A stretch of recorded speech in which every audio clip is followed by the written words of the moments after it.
मैं कौशलेंद्र कुमार आज एक बहुत ही इसरो की महत्वाकांक्षी प्रोजेक्ट के बारे में बात करने वाला हूं और वो है प्रोजेक्ट नेत्र। जैसा कि आप नाम से समझ रहे होंगे, नेत्र मतलब आंख, मतलब ये कहीं ना कहीं देखने से, सर्वेलेंस से जुड़ा हुआ है। जी हाँ, ये वही है, लेकिन नेत्र का यहाँ पे डायरेक्टली मीनिंग आंख से नहीं लिया गया है। ये शॉर्ट फॉर्म है network for space object tracking and analysis का, जो इसरो का एम्बिशियस प्रोजेक्ट है। अब आप समझिए कि ये इसकी क्षमता क्या है, मतलब इसमें क्या खासियत है। ये इतना धांसू प्रोजेक्ट है कि इस सैटेलाइट के जरिए इसरो जो है वो 3400 किलोमीटर दूर 10 सेंटीमीटर छोटे ऑब्जेक्ट को भी ट्रैक कर सकता है। मतलब आप इसका सिग्निफिकेंस समझिए शॉर्ट में। भारत का जो उत्तर से दक्षिण सीमा की दूरी है वो है 3313 किलोमीटर। मतलब कश्मीर में रख करके इसको कन्याकुमारी में 10 सेंटीमीटर छोटे ऑब्जेक्ट को आराम से देखा जा सकता है। इतना धांसू इसमें लेंसेस लगाए गए, इतना धांसू सैटेलाइट है। इतना ही नहीं, जो पृथ्वी की लोअर कक्षा है, जो पृथ्वी के सरफेस से 2000 किलोमीटर की दूरी पे है, और जो बाहरी कक्षा है मतलब लास्ट पॉइंट, वो है आपका 36000 किलोमीटर की दूरी पे, मतलब उसको जियो स्टेशनरी ऑर्बिट भी बोलते हैं। तो ये जो 2000 किलोमीटर पृथ्वी के सरफेस से दूरी है और 36000 किलोमीटर की दूरी है, इसके बीच में कहीं भी इसको स्थापित किया जा सकता है। दैट मीन्स कि इसको ट्रैक करना दुश्मनों के लिए ऑलमोस्ट इम्पॉसिबल हो जाएगा। और ये सिर्फ पृथ्वी के सरफेस पे पॉइंट्स को या किसी ऑब्जेक्ट को ट्रैक नहीं कर सकता है, बल्कि ये पृथ्वी की कक्षा में, मतलब अंतरिक्ष में भी 10,000, 5,000, 2,000 किलोमीटर तक की दूरी पे जितने भी ऑब्जेक्ट्स होंगे, छोटे या बड़े, उन सबको बहुत आसानी से ट्रैक कर सकता है। तो आप समझ सकते हैं कितना धांसू प्रोजेक्ट है इसरो का। किसी भी टॉपिक पे सबसे पहला सवाल यही उठता है कि वो क्यों जरूरी है, हमें प्रोजेक्ट नेत्र क्यों चाहिए। तो आप मोटा मोटी याद रखिए शॉर्ट में, प्रोजेक्ट नेत्र हमें सर्वेलेंस के लिए चाहिए, निगरानी के लिए चाहिए, और मेनली अंतरिक्ष की निगरानी के लिए चाहिए। चलो इसका यूज जो है वो दुश्मनों की निगरानी के लिए भी किया जाएगा धरती पे, वो अलग चीज़ है। बट मेनली जो इसको बनाया गया है वो इस बात को ध्यान में रख के बनाया गया है कि इसको यूज करेंगे अंतरिक्ष में निगरानी के लिए। अब इस पर पहला सवाल उठता है कि अंतरिक्ष की निगरानी क्यों करनी है, क्यों जरूरत है अंतरिक्ष का सर्वेलेंस, अंतरिक्ष की निगरानी।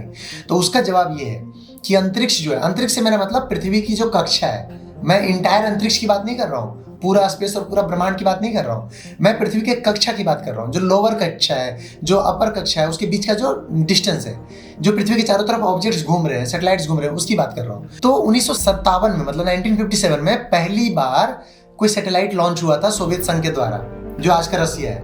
उसका नाम था स्पुतनिक 1।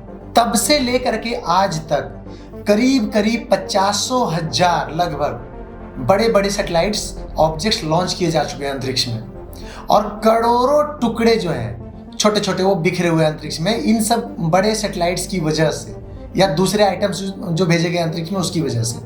मतलब ये इतने ज़्यादा है और इतना तेज रफ्तार से ये धरती के चारों तरफ घूमते रहते हैं। सोचिए आप, 50,000 ऑब्जेक्ट्स, 40,000 ऑब्जेक्ट्स, और गोली से भी 2-4-10 गुना तेज स्पीड से पृथ्वी की कक्षा के चारों तरफ चक्कर काट रहे हैं।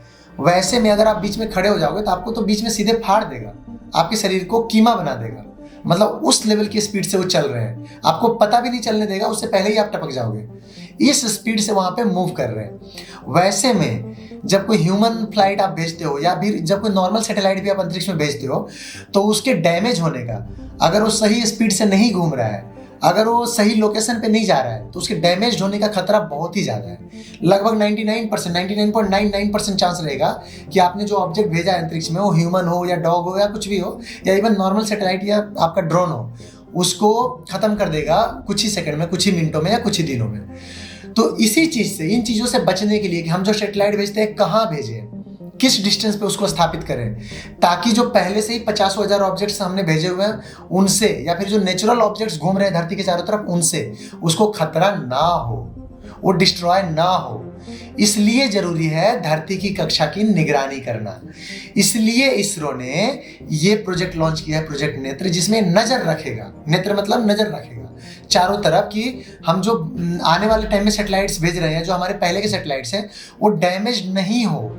मैन मेड ऑब्जेक्ट्स जो हम लोगों ने भेजे हैं पृथ्वी की कक्षा में, उसके थ्रू, या नेचुरल मेड ऑब्जेक्ट्स के थ्रू, ये सब जो टुकड़े बिछड़ते हैं अंतरिक्ष में, इसी को स्पेस डेब्रिस बोला जाता है। डेब्रिस मतलब कचरा, मतलब इनको अंतरिक्ष का कचरा बोला जाता है। ये साधारण कचरा नहीं है जैसे हमारे घरों में होता है, ये बहुत ही ज़्यादा डेंजरस कचरा होता है, मतलब न्यूक्लियर रेडिएशन की तरह डेंजरस होता है, रेडिएशन के मामले में नहीं, दूसरे मामलों में।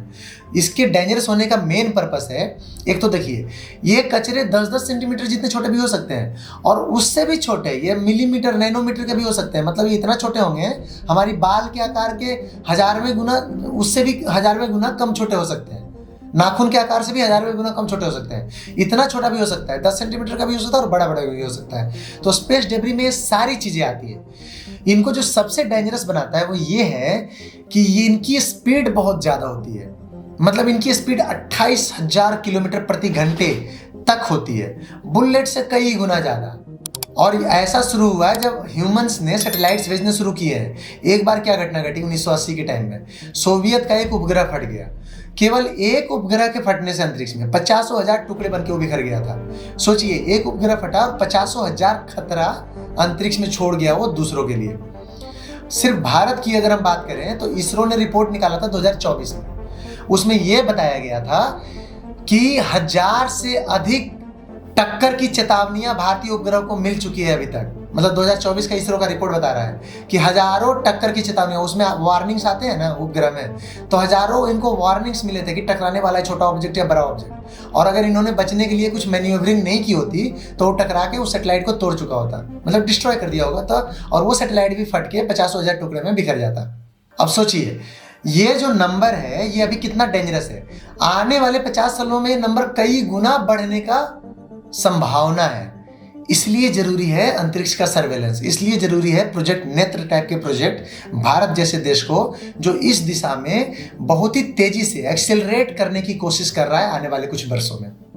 नेत्र एक ऐसा स्मार्ट नेटवर्क है और इसमें ऐसा ऐसा रडार, ऑप्टिकल टेलीस्कोप और डेटा प्रोसेसिंग यूनिट और कंट्रोल सेंटर लगा हुआ है कि ये एक साथ में 100 के करीब ऑब्जेक्ट्स को ट्रैक कर सकता है और उनको ऑब्जर्व कर सकता है। मतलब साइमल्टेनियसली एक बार में 100 ऑब्जेक्ट्स को भी ये उनके हर चीज़ को मॉनिटर कर सकता है। कहने का मतलब है कि ये मॉनिटर कर सकता है कि 100 ऑब्जेक्ट्स कितनी तेजी से जा रहे हैं साइमल्टेनियसली। ये मॉनिटर कर सकता है कि किधर किधर उनका डायरेक्शन वगैरह है। ये मॉनिटर कर सकता है कि उनको टकराने का कितना ज़्यादा चांसेस है। सोचिए कितना धांसू है। अगर हम इसको तुलना करें दुनिया के दूसरे इस तरह के सिस्टम से, तो अमेरिका के पास ऐसा ही एक सिस्टम है, उसको बोलते हैं स्पेस फेंस, जो अमेरिका ने बना रखा है। यूरोप के पास जो है उसको बोलते हैं EUSST। जापान और रूस के पास SSS सिस्टम है जो सिमिलर है इसके। इसमें अमेरिका के जो स्पेस फेंस है वो 2020 में लॉन्च किया गया था और उसने अभी तक करीब करीब 1 लाख ऑब्जेक्ट्स को ट्रैक करके, ऑब्जर्व करके उनका डेटा इकट्ठा कर लिया है। अगर आप यूरोप के EUSST की बात करें तो वो यूरोप के किसी एक कंट्री का नहीं है, उसको यूरोप के 15 देशों ने मिल करके तैयार किया है। मतलब जो काम 15 देश 20 देश मिल के कर पा रहे हैं, भारत वो अकेले कर पा रहा है। इनके इक्विवेलेंट का, इनके समकक्ष का भारत ने जो सैटेलाइट बनाया है, जो प्रोजेक्ट नेत्र बनाया है, वो इनके जैसा है। ऑलमोस्ट इनके जितना ही टेक्नोलॉजी भारत ने यूज़ किया है, बस उसमें इतना ही फर्क है भारत वाले में कि वो टोटली स्वदेशी है, इंडिजीनियस है। दैट मीन्स कि भारत को डेटा के लिए, किसी तरह का इंफॉर्मेशन के लिए किसी के आगे हाथ फैलाने की जरूरत नहीं है अंतरिक्ष निगरानी के लिए। अब भारत सेल्फ डिपेंडेंट है इस फील्ड में। मैं इसके कुछ बेनिफिट्स गिनाना चाहूँगा शॉर्ट में। तो जैसे सबसे पहले तो इसमें सैटेलाइट्स को देखो प्रोटेक्शन मिलता है। मतलब अंतरिक्ष में हमारे जो सैटेलाइट्स चल रहे हैं, सैटेलाइट्स हमने लॉन्च किए हुए हैं जो मूव कर रहे हैं धरती के चारों तरफ, तो उन पे जो कोई चीज़ टकराने वाली, जैसे मैंने अभी बताया ना कि 2024 तक इसरो ने एक डेटा दिया हुआ था कि इतने ऑब्जेक्ट्स हमारे सैटेलाइट से टकराने वाले थे जिनसे हम बचे नेत्र की वजह से। तो आप इसको ऐसे मान के चलिए कि 2025 तक 100 से ज़्यादा इसरो के सैटेलाइट्स को 500 के करीब टक्कर की सालाना चेतावनी मिलती रहती है कि भाई ये ऑब्जेक्ट इससे टकराने वाला है, वो ऑब्जेक्ट इससे टकराने वाला है। वार्निंग्स मिलने का मतलब है कि उससे बचने के लिए यहाँ पे लोग प्रयास करते हैं और बच भी जाते हैं। तो ये एक तो बेनिफिट ये होता है, हमारे सैटेलाइट सेफ रहते हैं इस वजह से। दूसरा, भारत को एंटी सैटेलाइट खतरों से भी सिक्योरिटी देता है। अगर कोई मान लो अंतरिक्ष में आप पे अटैक कर रहा है या फिर कुछ गड़बड़ करने वाला है दुश्मन देश जो है, तो ये उसके अगेंस्ट भी वार्निंग दे देता है, मतलब आपको उससे बेनिफिट मिल जाता है वहाँ पे। तीसरा, NEOs की निगरानी जिसको बोलते हैं, मतलब पृथ्वी के पास आने वाले खतरनाक ऑब्जेक्ट्स के बारे को भी ट्रैक करता है। मान लो कोई मेटियोर आ रहा है बाहर से, फ्यूचर में हो सकता है एलियंस भी है, तो उन सबको ये दूर से ही वार्निंग दे देगा, बता देगा कि ऐसा कुछ होने वाला है, इस तरह के ऑब्जेक्ट्स आ रहे हैं जो डेंजरस हो सकते हैं।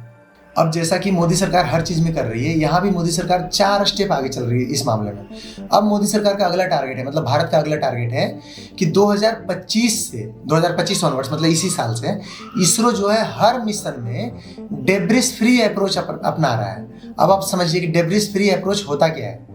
इसमें क्या होता है कि हम सैटेलाइट उस कक्षा में भेजेंगे जो साफ सुथरा होगा, मतलब उस कक्षा में हम भेजेंगे नहीं अपने सैटेलाइट्स को जो पहले से ही क्लटर्ड है, जिसमें 1000, 2000, 10,000 सैटेलाइट्स पहले से मूव कर रहे हैं।